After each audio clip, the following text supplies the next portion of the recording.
up and store their belongings in individual rooms. That's wonderful. We had to have a place for the air guard that came in. So I went out and talked to the church, and they had an old convent that was air conditioned, and they let us use that. So I may call on you when we need some input. I'm sorry? I may call upon you when we need some input. Input, yes. The position, no. Okay. It's about 5:02 if we want to go ahead and get started. We'll go ahead and get started with our work session. Donna's not going to make this. Will she make the regular meeting? We don't know. Correct. Okay. Okay, so tonight we're meeting for our work session to go over the unnecessary hardship again and kind of hopefully tonight nail down the determination of the unnecessary hardship and if we're going to send this over to the aldermen for consideration to add into our ordinance. So David passed around a paper of the proposed addition to the historic preservation ordinance. Everybody also, I think, received that in an email. In addition to the ordinance, and I can print more hard copies, so you all got it electronically, I sent you, last time we talked about what is the determining factor, and my suggestion here was the federal income determinations, low income determinations as determined by the Department of Housing and Urban Development. So I sent you the fiscal year 2019 income limits documentation calculation methodology, along with a document that determines that for St. Genevieve County. And then in addition, between last meeting and this meeting, I created some draft documents. This is basically the certificate of appropriateness application as it exists, but put additional information on there for the stuff in blue would be new if you're going to apply for unnecessary hardship. And then this would be the, I'm sure I got it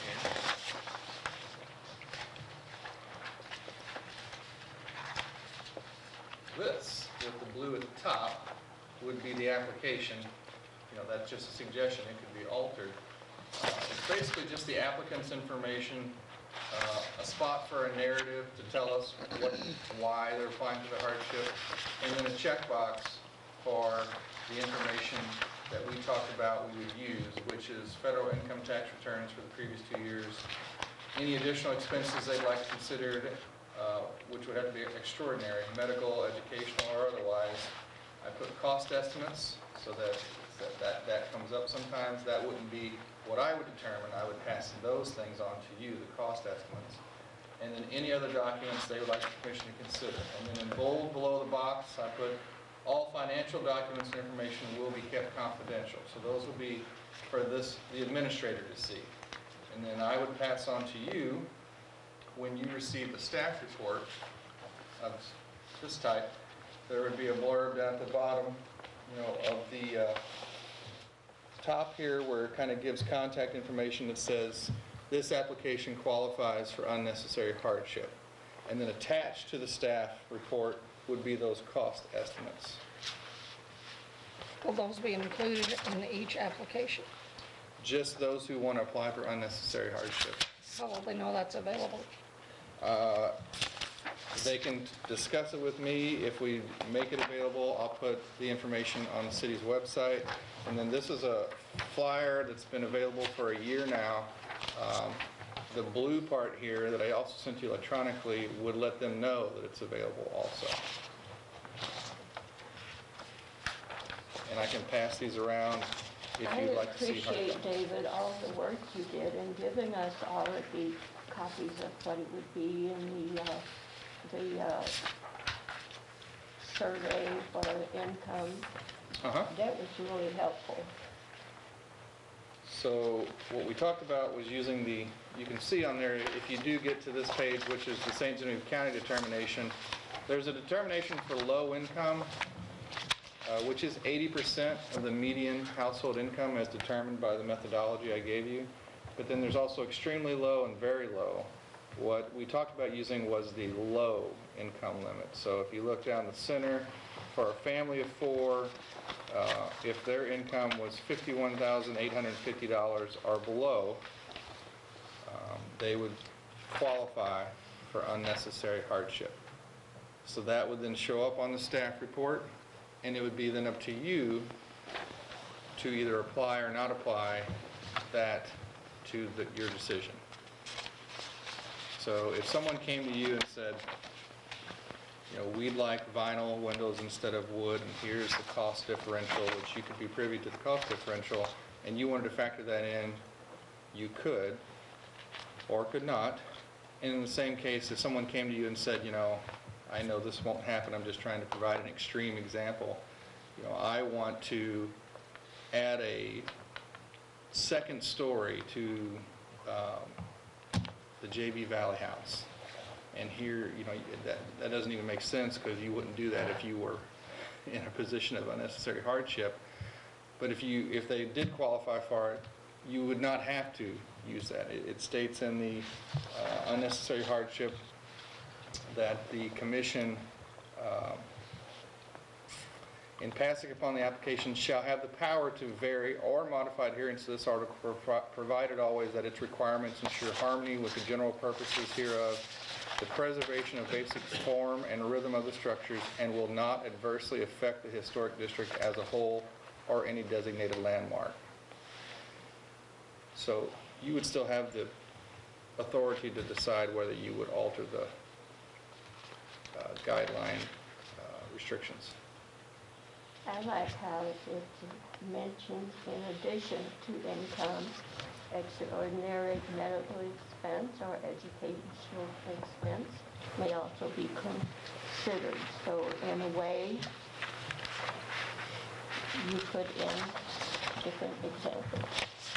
Yes, if you had someone who lived in a contributing structure, who had been through a traumatic car accident, and wanted us to consider those medical bills, they could submit them, and the administrator could determine if that was applicable, and then put that designation on the staff report. What would you think a legitimate educational expense would be? To me, I could reread the federal income limit, or federal income tax information, but I'm pretty sure you can't claim any medical expenses, and I would apply this to educational expenses that are over, you can claim once they're over, I believe, 7% of your income. If I choose to enroll my children in expensive private educational institutions, I may qualify for relief on the If I had heritage. that situation, I would probably put that information in the staff report, that this amount I of... have 3 kids in Harvard, and so I can't afford windows. I read that as someone that had an educational loan out that couldn't meet all these expenses. That's how I took it. I'm just curious as to what circumstances would qualify. But I agree with you. If you have kids in school and you're paying for their education, you should have You made a choice. right. We also talked about, I think Mr. Myers actually brought it up, that, is this going to be applicable to landlords and folks who maybe have 2, 3 homes? I would make the assumption they wouldn't qualify given this formula, first of all. Second of all, again, if for some reason they owned 2 homes, and if for some reason their savings and income still qualified them, it would still fall to you to say yes or no. And if the answer was no, because if you own 2 homes, you could sell one to repair the other, that would be in your purview to give that answer. I think it's a fair ordinance. I really do.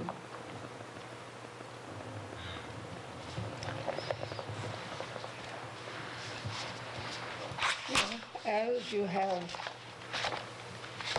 presented with the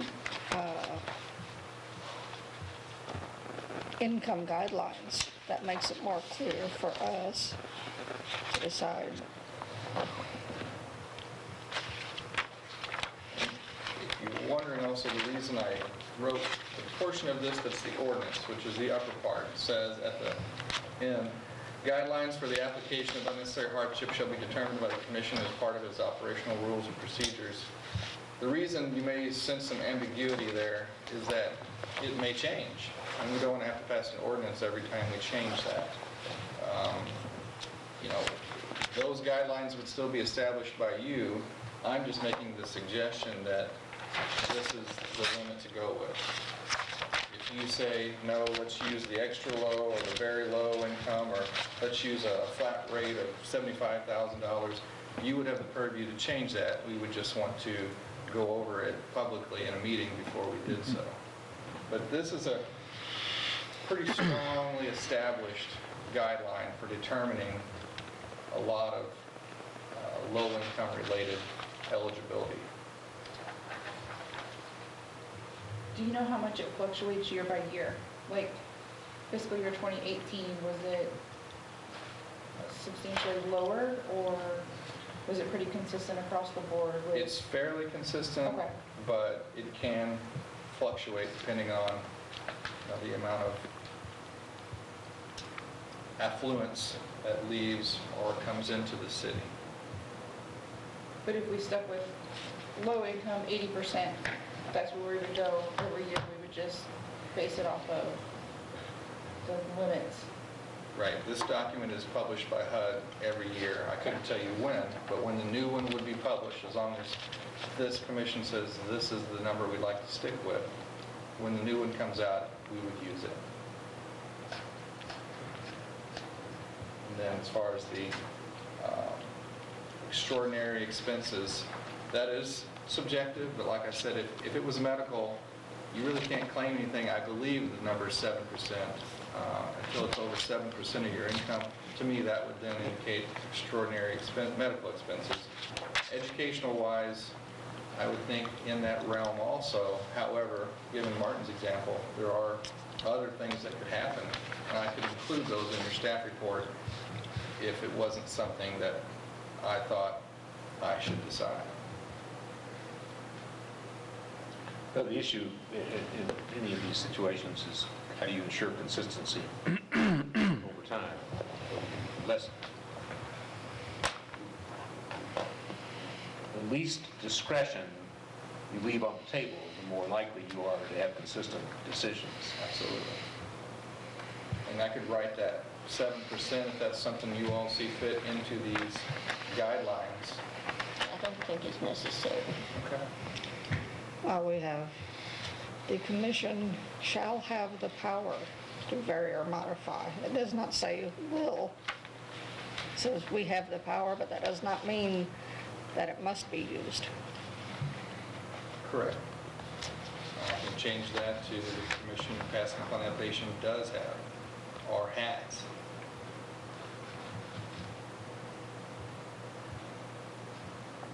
So how do we make a motion? Make a motion, propose addition to the historic preservation ordinance? The motion would come during the regular agenda. Okay. Get prepared. Yes, but once that time comes, if this is what you see fit, or we alter it here in the next 15 minutes, half hour, during the regular agenda, you would make a motion to recommend approval of that ordinance to the Board of Aldermen.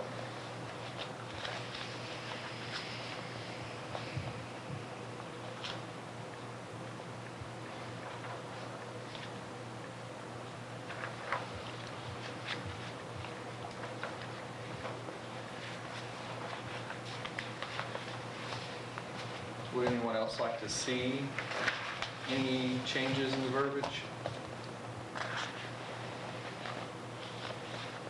Consider it.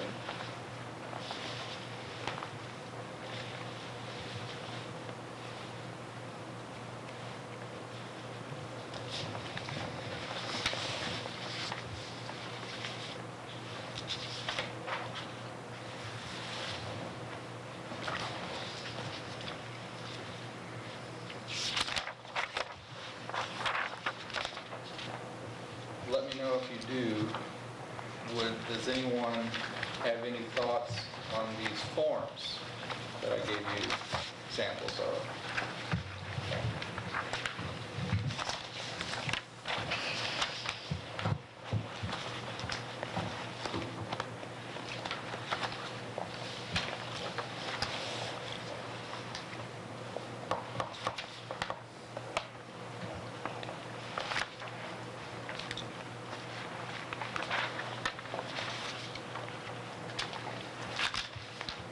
Where's my agenda for the regular meeting? I've got some. There, we got it.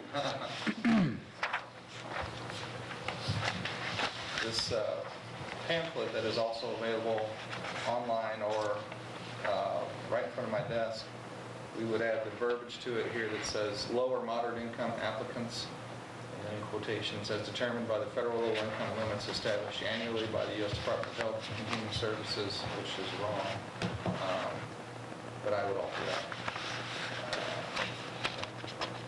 Low or moderate income applicants that believe strict enforcement of the provision of this article will result in an unnecessary hardship on them may qualify for variance or modification of these guidelines. The variance or modification must still provide for the preservation of basic form and rhythm of the structure and not adversely affect the historic district as a whole or any designated landmark. Applications for unnecessary hardship will require submittal of some personal financial information. If you have any questions, please discuss them with the Community Development Administrator.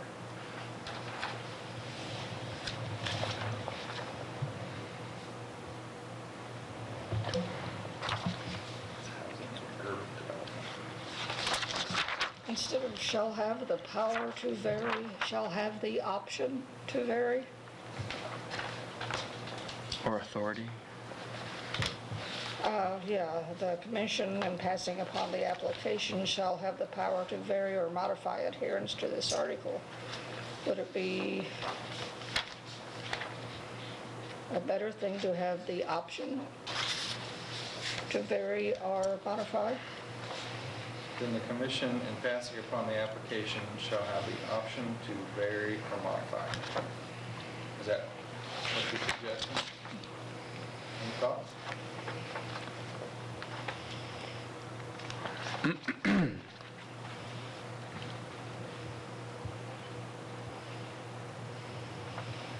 That'll work. That would make a little more clear that because the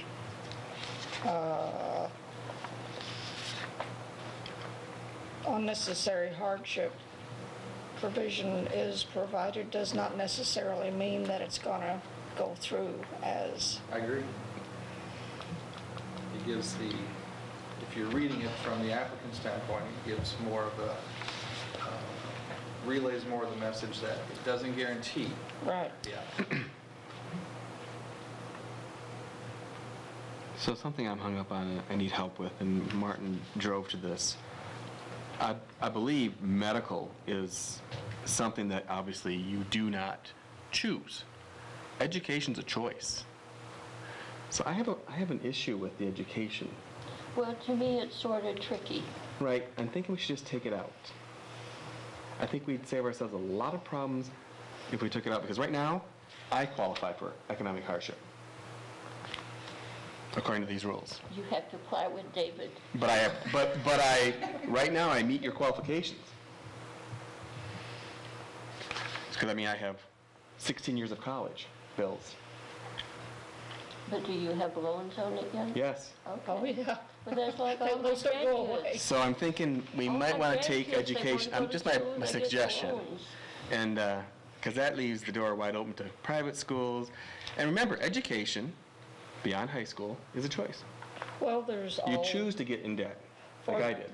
Yeah, well, younger people than us, maybe in medical school, maybe in law school. These are incredible expenses, but they still want to have a nice place to live. Still a And that choice. would always... It's still a choice, though. Yeah. So you're allowing somebody to choose debt to get out of doing repairs. I'm just saying it doesn't ring right with me. Well, if you want to, that's fine. That means I just never have to put anything besides vinyl on my house Well, because I qualify. it Well, I wouldn't guess it's a necessarily No, have to be I'm specifically educational expenses could say extraordinary medical or other personal expenses. No, I think you need to be specific. Yeah, because other personal could just be That's a Pandora's box. Oh, that's on a true. credit card That's debt. true. No, no, no, no, no. Right. No, yeah. Yeah, my ex-wife just took, Right. Yeah. So you want to establish a debt-to-income ratio? well, No, you don't. I think you just stay away from education. You can always come back to it and visit again. And I'm also, if are you going to choose, which one of these are we thinking about choosing? Very low, extremely low, or low? Because the low doesn't look that low to me for St. Genevieve. I was startled at the median income in the Right. county. That's not we need to me. talk about my salary, boss. Because as a teacher, And that's a median family income, so that's probably 2 incomes in most instances. and that's, okay, Still, again, St. Got Genevieve that? County Again, that's me. city, we don't qualify for a number of grant opportunities because our incomes are too high. Let's see. Even though they see low and I think $35,000 a year. So if this board's is going to go this route, I suggest either low or very low. That's why I mean, no, either low, very low or extremely low, because right now that is an incredible salary for St. Genevieve, I think. Well, and looking into And this the is- family number and income, When I think of low, I'm thinking of an elderly person making $1,000 or $2,000 a month on Social Security. Then that's like, wow. But 2 $50,000. years I'll be there. I hope to live that long. For a single person, the low that Dr. Smith's referring to that we talked about would be $36,300. The very low would be $22,700. Right. And the extremely low goes, that's low. Well, the very- 13,000. And I'm thinking most of the retired persons and I'm thinking very low, to be honest with you. I'm thinking just one down from low, very low. I'm thinking I think that makes sense because that covers retirees easily, right? oh yeah.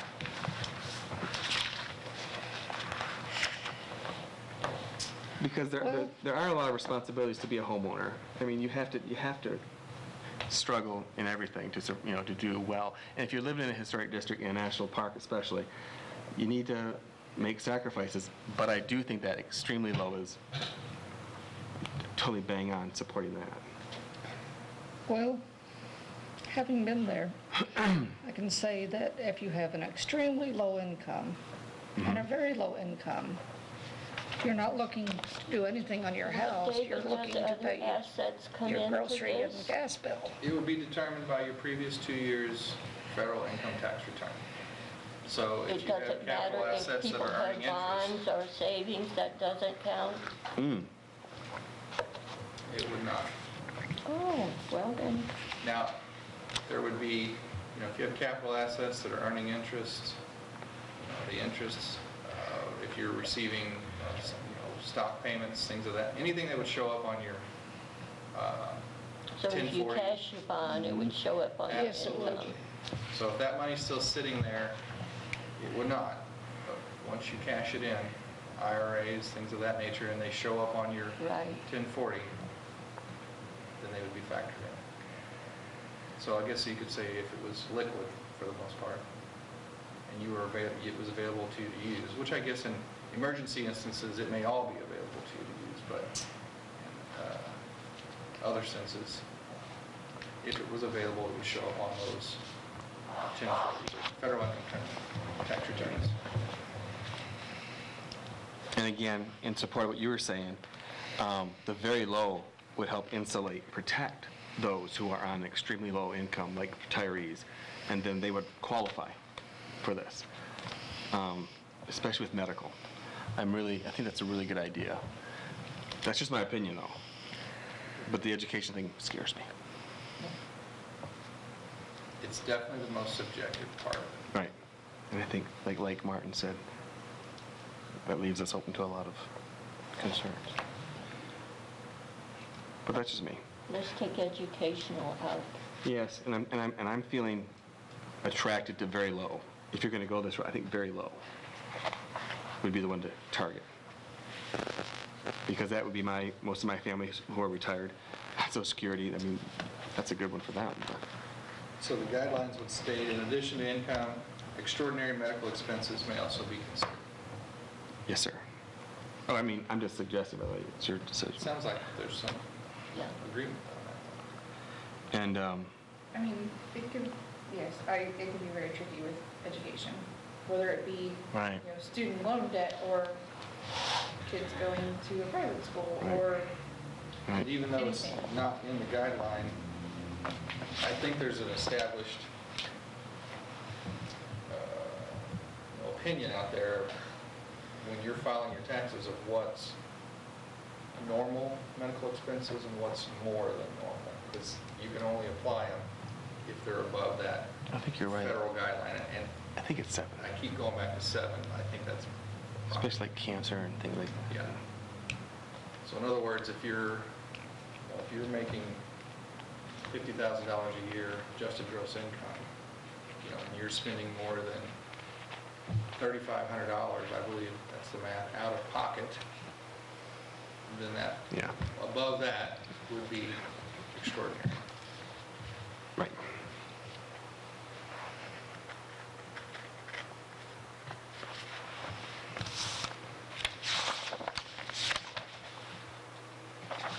Okay, so we're going to take educational out. Are we going to include very low income as being a qualification? That's up to you. do we, And again, if you all like the ordinance, we've changed the word power to option. Seems like that's a general agreement here. The guidelines can be altered, but it sounds like, we're considering going from low income to very low income. do we That's have fine. a general idea of what the majority of the historic district would fall under? I could not answer that. I do not know.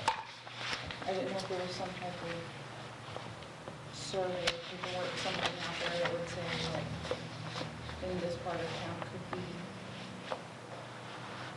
You'd have to get the census subtract data. I mean, probably something you can find out. but okay. It's not going to be just the historic district. They have the city divided up into blocks. And you can figure out what blocks have what income. I'd say the historic district. Let me think about this for a minute. It's varied. Yeah, I'm just trying to think kind of overall. Yeah.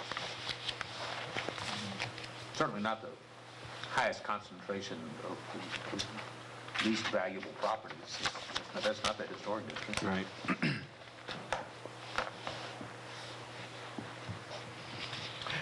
You've done your homework. Thank you.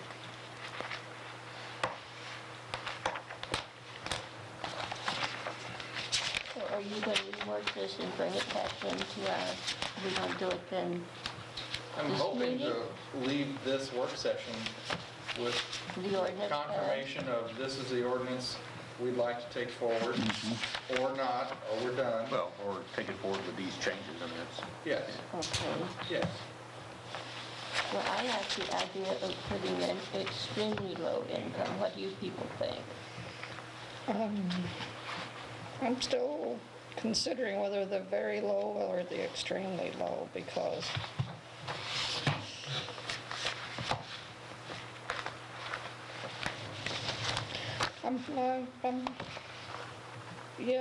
I'm thinking you're correct, because if you're trying to make it on that amount of money, then you need all the help you can get. Right. And that could be considered if you're living in an older house, which is what we got. You're going to need repairs, and you don't have the ability to put back anything much. You know, another question. We pass this ordinance, okay? Somebody applies. They're in the extremely low income. And they can't afford to fix up their house. What do we do? Let it sit there? This board has had to make that type of decision within the past Excuse me. few years. So I don't think, if we pass this and no matter the income level we decide, not everyone who wants to vary from the guidelines will apply for this. And in some instances, I don't think every decision revolves around it. Some definitely do. But I still think you'll have those decisions of folks who may not fall below this, but then again, their house is in disrepair or in need of high maintenance, and they're going to ask to do whatever that is, vinyl siding, vinyl windows. The majority, like if it was vinyl windows down the road, they could be replaced and put back into wood. Like I think the majority of things that may come across, if anybody that falls into this, like if it definitely needs repair, needs replacing, can probably be reversed in the future, whether it be by that homeowner when they, have a little bit more income, or the next homeowner potentially. I don't know, I'm kind of stuck on that. Do we do extremely low or do we do very low? In a case we ran into in the past as well, you were probably recall I'm talking about here in a second, you had an individual who had extremely low income, but the property was in her children's name, which changed the complexion completely of the situation. So Good point. you have a couple kids who are making money, but you're extremely low and you're living in the home that's in your children's name. That's a good That would point. come under the landlord thing, would it not? Would that? I would need clarification on that as an alderman. I'm just thinking, what are you telling me? Well, an example is my house is in my kid's name, Is it? Okay. so there's an example. Right. So how would you address that? So what I would give you in the staff report is the applicant's information, and I think I've done this before, the owner's information. Yes, you have. And in that instance, if I'm community development administrator and that person applies and the applicant is different than the owner, which has happened, then I would ask for both. Right. And then you make your, okay. If, Yeah, and that if there makes was, sense. if one qualified and the other didn't, that would be denoted in the That staff would be a report. good way to make my kids fix my house if I needed to. I thought you'd like that. I thought you'd like that little pearl of wisdom. Call your son. Well, we were talking earlier about what if someone owns two houses? What if mom died and left them the house and both houses are in bad shape? Sell you one, can't fix always- the other. That's what you were Right. saying, sell one to fix the other. Yes, that's a And good point. These one-offs, they're going to have, I won't always know. If they live in town and I have access to all their information via our GIS system, I could tell you, yes, they have 5 rental houses in town. But if they own a house here and for some reason qualify and they own a house in Warrensburg, I won't know that. Right. So those one-offs will still occur. I don't think this is a solution by any means to giving permission to someone to vary from the guidelines based on their economic situation. I think it's a step in the right direction, based on your feedback, but it certainly won't resolve all those situations. And you cannot solve every individual problem with a short ordinance. No, that's what the 5 of you get to do. Yes. Suggestions on, do we base it on very low Or extremely low. extremely low? What's that? What are your thoughts on either extremely low or very low? What were your thoughts, ma'am? Where are you two ladies? I would go with low. What are you thinking, ma'am? I don't mean to put you on the spot, by the way. I'm just trying Yeah, to I'm- generate Well, it's conversation. good to get opinions. I'm thinking the very low, if not the extremely. That's fine with me. Which one? Which one sticks out? in your Very mind? low. Are we cool? I mean, I understand we come up with extremely, because that's dire straits, I think. Yes. Especially if it's no children. And I'm just speaking my mind. Tell me to be quiet, Chair. No, you're, But I know I have parents, and thank God, very low. And if they were living in a historic district, well, they would get it done because they're just proud little Germans. But I feel very low is comfortable. As long as it's not, their house isn't in my name, and that's all things we work out down the road. But that's just my humble opinion. And I do appreciate you reconsidering the education component, because that was making me a little nervous. So, I think, Well, people with the low and moderately low can often get a loan or a lien to do repairs. or a line of credit from their loan. Well, yes, and people with very low cannot always. Well, especially extremely low. Extremely low, definitely not. Very low, maybe. Very low, just gives you wiggle room. Right, well, a little bit of wiggle room. And in that very low, you probably have your savings as well, like your retired savings instead of just your Social Security. Anyway, good There's conversation. probably a difference in, say, two individuals with the situation. One is maybe because he doesn't want to work. The other one, they've worked their whole life, they've invested everything they have into their house, and all of a sudden they can't afford to fix it up to our standards. Right. I have a great deal of sympathy for the second one. I don't have that sympathy for the first one. I agree. I agree wholeheartedly. If you can work, you should work. But the retirees have my heartstrings. I mean, because I agree with you. I think that situation is the same as we talked about, someone who may own a second or third home. Exactly right. You can't account for every single situation, but you all can take those things into consideration when you're making the decision. And this can be altered down the road too, Absolutely. as the need arises. And that was the reason I didn't write the guidelines into the ordinance. Good stuff. So it seems that there's agreement on very low. Do you agree? That works for me. And I like hearing your point of view, because if we deny something, it's going to get turned over to the alderman anyway.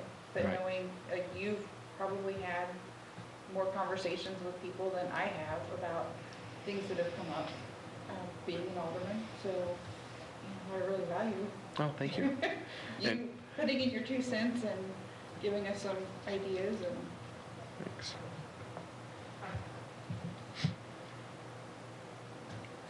do we have any other questions or anything else we need to discuss about this, or? I'm happy with it. Okay. So the changes that we discussed are changing the word power to option Yes. in the actual ordinance. And then changing the federal low income limits and the guidelines to federal very low income limits, and that's the definition, very low income limits. And taking out the words or educational. Yes, sir. Yes, sir.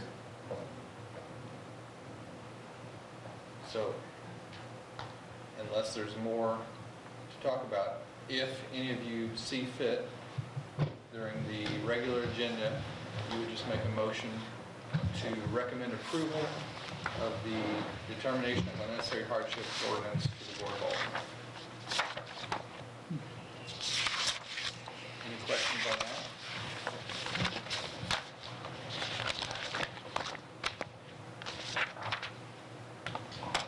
Anything else? If not, we get to take a short break. All right. Well Thank done. you all. Are you closing the meeting, ma'am? Short break.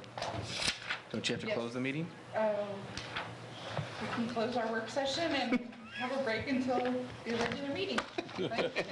Thank you, ma'am. Agenda says 6 o'clock, so we have 19 minutes. So let's gossip. How are you doing?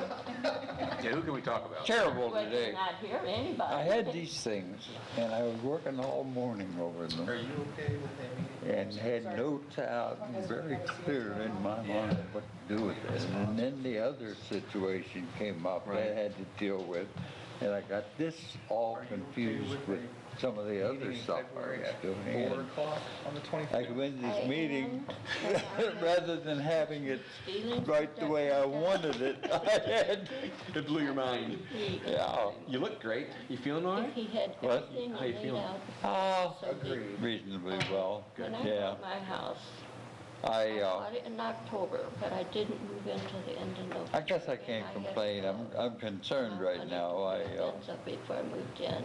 Oh. And I went to the then community I'm taking in developer. too much I fluids, had my and plans drawn I've out. got I to didn't even find have a way to regulate that. She I presented. heard and I heard they upped the And I told salt or the I could present whatever gets rid of the for him, but I water. couldn't Yeah. answer. Fluid. Yeah. And he gave a real Yeah. generic drawing, so I thought there Okay. might be some Yeah, questions. Some I'm members said, it past would be the nice to have him stage where I here. can When I called him, due to all the wet weather, he said he really wasn't going do to this stuff be properly. moving on it Oh. before then anyway. Well, Okay. So he You felt still do better it about properly, it. Okay. I think. But the 24th at 4 But I know o'clock. what you're saying. Yeah. I know exactly what you're saying.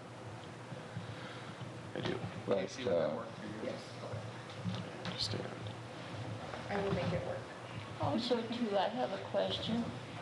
There is federal guidelines for the handicap. Wouldn't any of those supersede anything the board said? Well, the ADA guidelines would be more involved with the building permit piece of it. It would Okay, have to meet guidelines, but when it comes to historic structures, there's some give and take, there's some leeway. Like, you can put the ramp, or you can make it accessible from a back door instead of the front door, or you can alter the slope a little bit so it doesn't have to be, 1 inch every 12 inches. It can be a little steeper. So historic, and they have to actually be designated a national historic landmark. It can't just be some contributing house. And what this is a contributing house. So that's really up to you all. We have one guideline in our guideline book that talks about handicap accessibility, and that's really just to try and work it out. I'm paraphrasing for sure, but most of those are not permanent structures. correct. Right. Also too, will he have to go before the planning and zoning? For the ramp and the lean-to? Yeah, okay. I went by there. The gentleman who has the ramp proposed, I'm not sure if that back porch will support a ramp. Well, that would be part of the building permit process. We went up there and talked with them, our building inspector, and he, to try to make enough distance, because it's about 30 inches That's going to be a off the ground. long ramp. So there's some flex that you can give a person. So if he had to do 1 inch every 12 inches, he'd have to have a 30-foot ramp, but you can go up just a little bit on that. So I mean, the back porch itself looks a little, the house itself is in disrepair.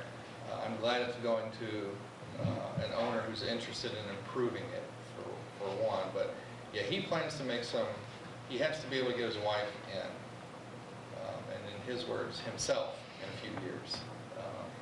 They're in their mid to late 70s, and they want to come and live in town, take it a little easier. So they're going to do some definite work on the inside and outside, according to Mr. Konar. So this is the first step. I was in my 70s. Young whippersnappers. That's good. hey, I just turned 70. You're a couple of years into your 70s. Yeah. Shirley's birthday's coming up, Yes, and Lawrence's is the 7th. yeah. So what are we going to do for Shirley? Have some gin and tonics? We've had some great discussions about that, and I'm still not sure.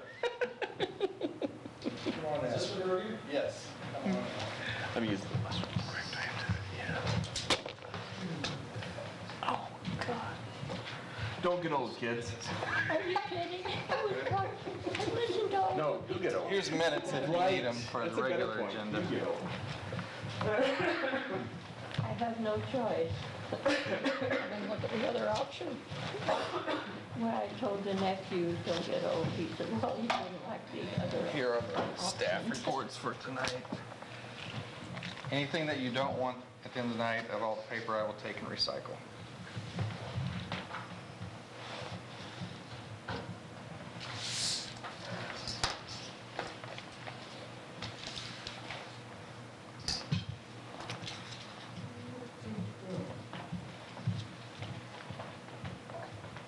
are you, sir?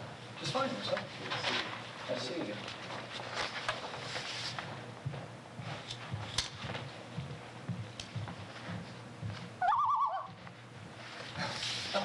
Scare me to death.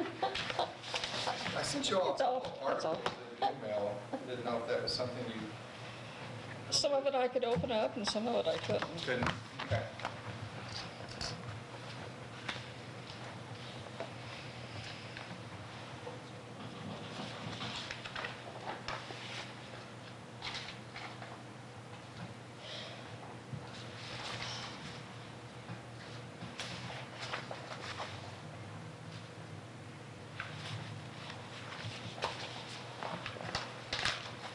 About my email, David.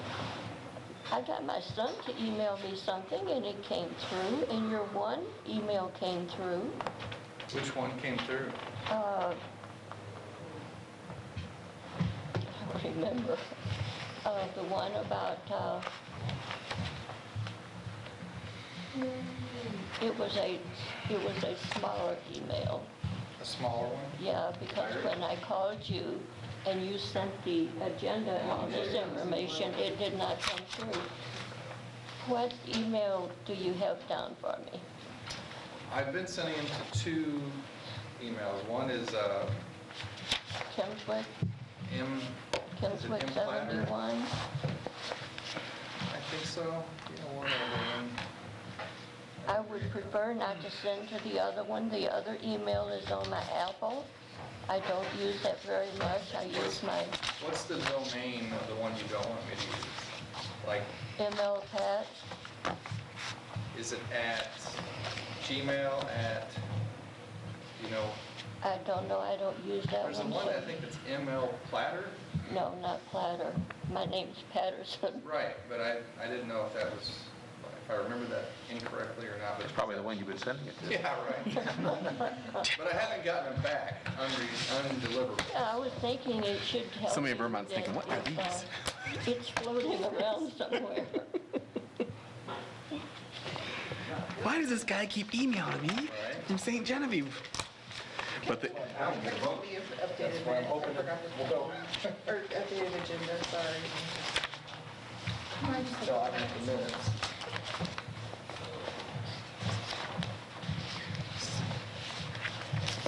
did you see in Architecture Digest that St. Genevieve made the top 25?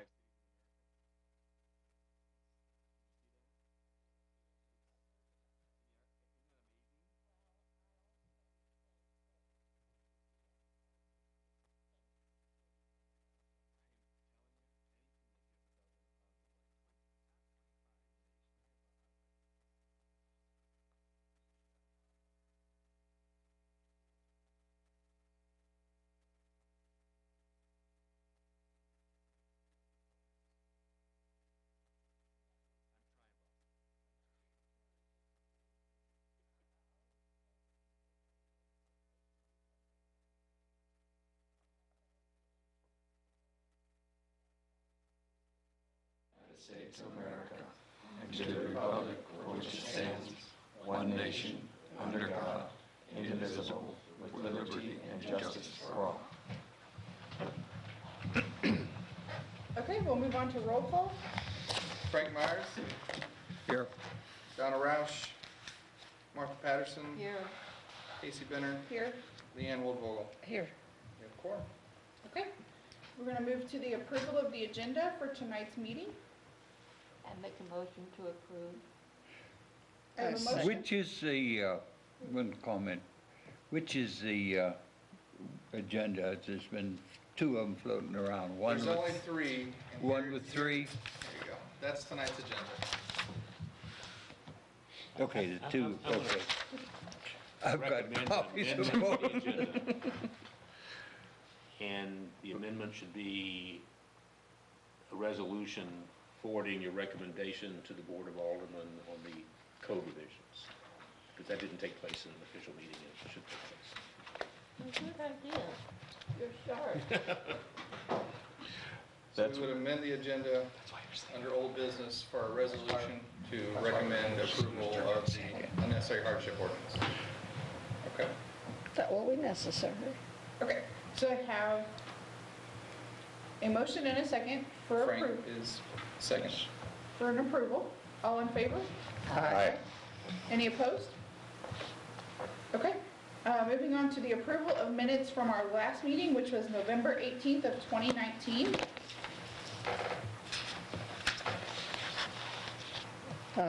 Make a motion to approve the minutes from November 18th, 2019. I have a motion, and do I have a second? A second. And Martha seconds. All in favor? Aye. Any opposed? Okay. And we're going to go to introduction of evidence. Tonight, as always, have the design guidelines, city ordinances, and the staff reports and accompanying documentation that I sent to you, but the staff reports are also available on the table. Okay.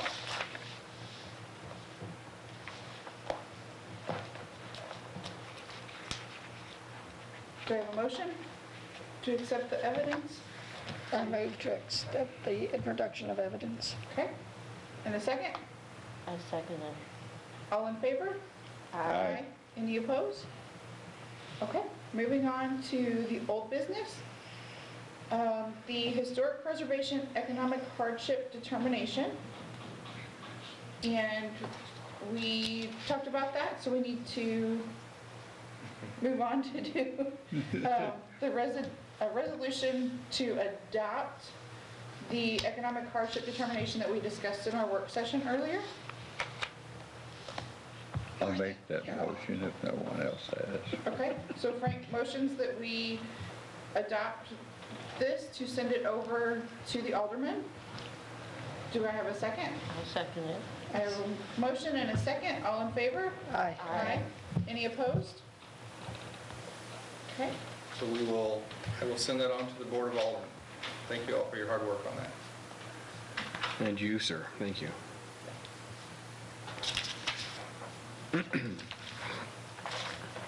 okay. And moving on to new business. I have, first one up is SGHC 007-20 to receive a certificate of appropriateness to remove the chimney stack on the old service station building at 380 Market Street. Do I have anyone here to speak on that? No, Ricky's not here? I don't see Ricky. He knew of the meeting tonight, but perhaps he has other commitments. I did send you the information in addition to preservation brief number 46, just for you to read over. I do want to speak. Yeah. When I first sat on this board, the first or second time that I attended, I asked if there was any consideration of mid-century modern buildings. And there's quite a few nice ones in town here, and was told, no, we don't address those because they are past the historic period that, 51? I think 52. Well, here we are. And in the staff report, I relay to you that this is not considered a contributing building. No, This building was constructed in approximately 1962. So when the National Historic landmark designations and National Register Historic District was created, it was not within the period of significance, which is approximately 1790 to 1952. And at that point, that was in I believe in the 90s, this structure was only 30 to 35 years old. It's now approximately 50 years old. So that's why I passed it on to you. I mean, according to the guidelines, it's non-contributing. It can be a decision by the administrator. However, we have some of these buildings in town now that have reached the 50-year-old status, but they are not. yeah, well, say from 45 to 60 would be the time period for mid-century modern. And there's some really nice little houses here that fall into that, and it's just not addressed as, how can we fix that? I think the way we fix it is to go out and ask for another study to update the study we have. I know I worked on that first one when it came through, and we put a lot of effort into it. It wouldn't take that much effort now because we're dealing with what we didn't get on the other ones, but we do have substantial information as to their dates and that type of information, which we didn't have when we did the first one. We would be building on the work that you Yeah. have done. And I know when I moved to town, at just about every street corner, there was a service station of some sort. There's few now. I can think of about 3, maybe 4. And that, I don't think, is the greatest example in the world of a exceptionally good thing to be preserved. But there's no demand for using it for something else. They're not asking to tear it down. They're asking to repair the stack, that chimney on it.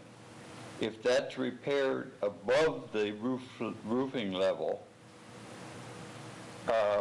they will have obtained their objective. They've got rid of the chimney where it's visibly deteriorating, and the building's still there.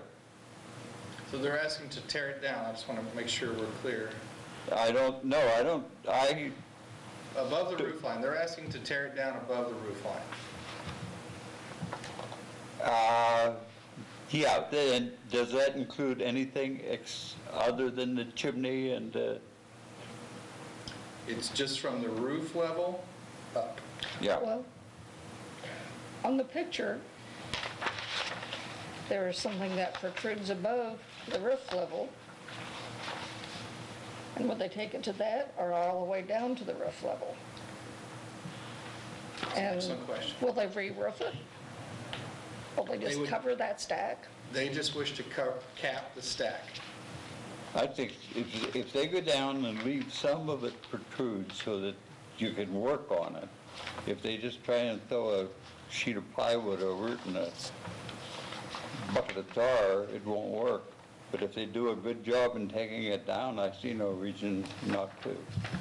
Yeah, on the last page, there's a nice clear picture. There is some structure above the roof line. Do they take it to that? Do they try to go below that? I can, if this commission sees fit to approve that, I can relay that to the applicant, that you'd like it, you will allow it to be taken down, but only to the point of what appears to be there's a border there, for lack of a better term. It looks like it's approximately a foot or two above the roof line. Is that what you're talking about? Yes. Yeah. It certainly complicates the project if they try and move it below the roof line. Yeah. This is slightly higher. I don't Yeah, I think they're going to cap it. Yeah.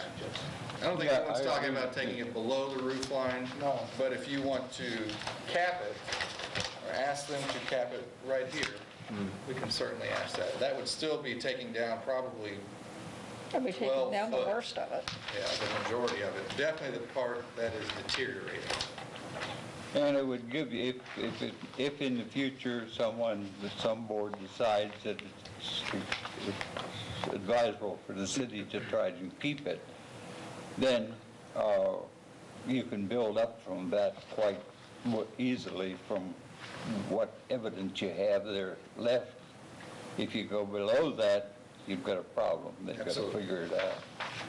Yeah, I can't really tell if that is a part of the chimney, if it's just a little border attached to the chimney. But if it's a part of the chimney, I would say take it just down to that. So is this something that you're going to want to hear back from the owner on, or are you going to, if you approve it, just send with instructions? Just so I'm clear. Are we going to want to hear back from what exactly they're doing, or do we want to approve with recommendations, or do you still need to hear back on what he's exactly going to do? And so we would recommend that they take it to the lower stack there. Okay. And if they object to that, then they can come back.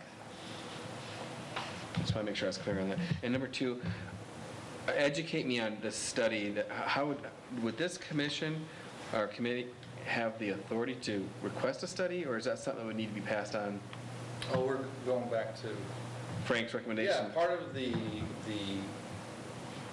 responsibilities of this commission is to establish, if those exist, additional landmark properties and that nature. And if a study needs to be done, the problem would be that we would need to apply for some grants or some nature Yeah, to fund that study. Because it costs money. Correct. But it would alleviate your situation too. You go through climates where the state and federal government's willing to support these things. The easiest thing to do is pick up the telephone, talk to your counterpart at state, talk to your counterpart in Washington, and they'll give you a clue whether it's the right time to ask for another study. I can certainly contact SHPO. If you remember, we applied for a grant for a preservation day that I still haven't gotten that determination, but they'll most likely, if the funds are appropriated, there'll be another grant round at the end of this year, and we could, given some of their direction, apply for a grant for that nature or look for other grants. That's great. And I'm going to call the authors of the first study and kind of get an order of magnitude cost. And we have that information. Hopefully they're still around. That was about 25 years ago, 20 years ago. Okay, so back to the certificate for creating markets. Do we want to make a motion to approve with suggestions of capping to that border? The however many foot up above the roof line? Or do we want to request that the owners show back up for the next meeting? What do we want to do? I think we could define it well enough in the language to approve it down to that thing and get it done. Okay, so do you want to make a motion? I'll make the motion and hopefully you will do a little correction and So the motion being to approve this application with the stipulation that the chimney go down no further than that. Correct. The barrier that you all suggested, and I would try to word that better. right. Yes? That's the motion? Yes. That's the motion. So I have a motion. second that. I have a motion and a second. All in favor? Aye. Aye. Any opposed?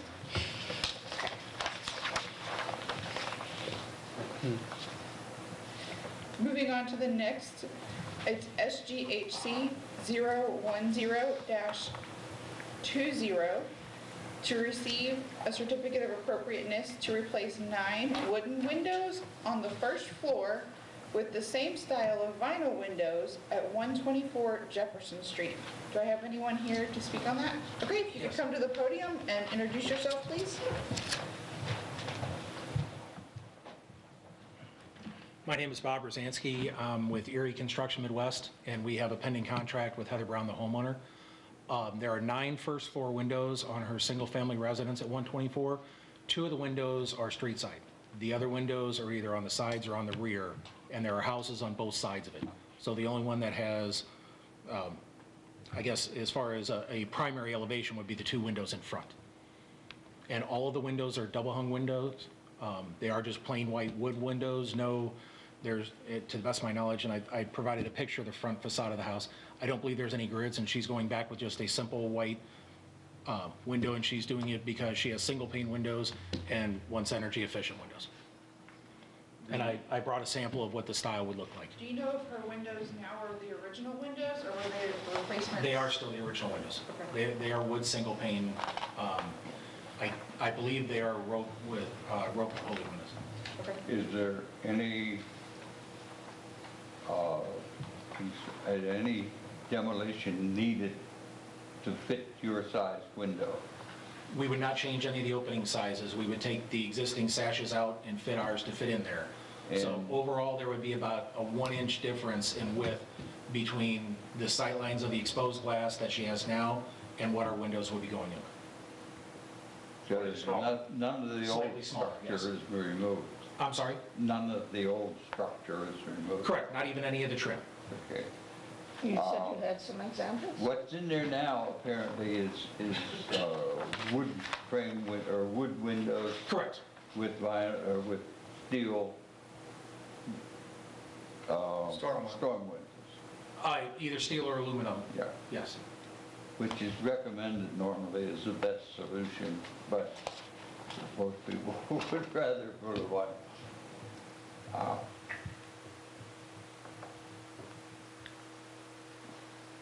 don't know, I would rather see it replaced the way it is now, but that's only my opinion, and most of the reading that I can do says that is the best solution. However, if you are going to replace them, and you can replace them without destroying any of the original woodwork, there's no great problem with it, other than it doesn't look at this story. Mhm. The openings would all stay the same. Correct. We would not be changing any of the framing or anything like that. The actual frames of the existing windows themselves would stay in place. Are the replacement windows going to be white as well? Yes, white inside, white out. And this up here so you guys can see it. I'm gonna borrow this for a second.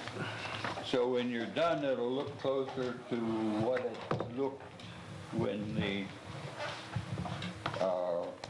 was originally built. The best imitation that we can, yes. The, And those windows, you put them from the other side, they slide out. The old windows will come out, so you won't have to change any of the outside. No, for example, you've got the two sashes, like this is part of our frame. We would take this sash out and this sash out, and then our window frame is sized slightly smaller to fit right in there. So if this is the original framing, it would fit inside like this. Right. I would rather see the replaced as it is now with good wooden windows and a steel cover, storm window, but I really have no great objection to this because it apparently is not going to change the structure. And she is going just with plain glass. This sample has the design in it. It is going to be one pane and one pane, just like she has now. That's what Which, it should be. that resembles the second-story current window. Correct.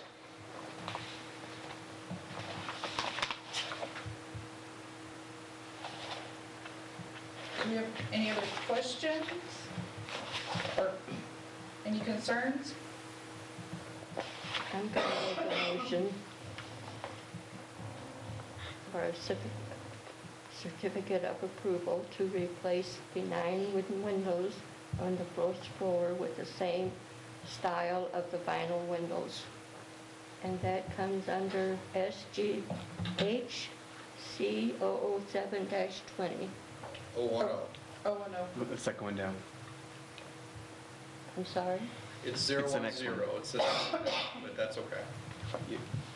We accept your motion, that's all. Okay, so I have a motion to approve the certificate to replace them with the vinyl in the same style. I got the wrong one. Yes, you do. Here you go. Second that. Nothing wrong with Okay, me. so I have a motion It's just that one. and a You're fine. second. Oh, here, All I in got the favor? wrong one. You want me to redo that? I think what at least my opinion was, Thank you, sir. that we changed the original structure. The original structure was wood windows, and when they put storm windows on, they put steel storm windows and glass. I have no objection. I would like to see it done that way, but I have no objection to this since it is an acceptable substitute. Okay, so I've got the motion and the second. All in favor to approve the vinyl windows? Aye. Any opposed? I'm opposed, but Okay. recognize that that's the best offer we get frequently. All right. I'll have a certificate available in the morning, or I'll just mail it. You can just have it because we have to come down and renew our business license anyway. Okay. So we'll take care of that in the next couple of days. Thank you for coming. Thank you, members of the commission. Thank you for your time, sir. Thank you. Have a great evening. Thank you. You also. Okay, moving on to administrative approvals. I just have a couple this evening. SGHC 006-20. There was an outbuilding at 264 North 3rd. It was not historic. Not only is it not historic via the survey that was done years ago, I went and toured it It's practically on the ground already. So there was permission to demolish that. And then SGHC 009-20, replacing roofing materials and repair a carport roof at 182 North 4th. This is a applicant that we've already approved, if you remember, a ramp, and now the carport just needs a new roof on it, and that's pretty much it. It's the same materials. It's going to look exactly the same. And with me. And it's in the back of the house, so you probably don't even see it as you drive by. No, you don't. It's across the street from I don't see it across the street, so. Any other business? Do you want to discuss looking into possibly doing another study?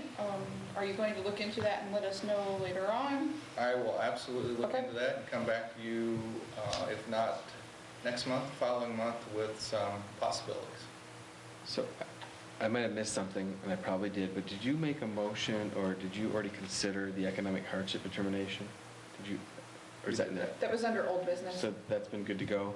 Yeah. Okay, so I'll check that off. Thank you so much, sorry. And also to present it to the Thank you very much. Make sure John to send it over to the alderman. Thank you, ma'am. Okay. Do we have any other business from anyone else on the commission? Okay, any public comments? Nope. All right, meeting is adjourned. Thank you. Thanks, guys. Give up our citizenship. I'm glad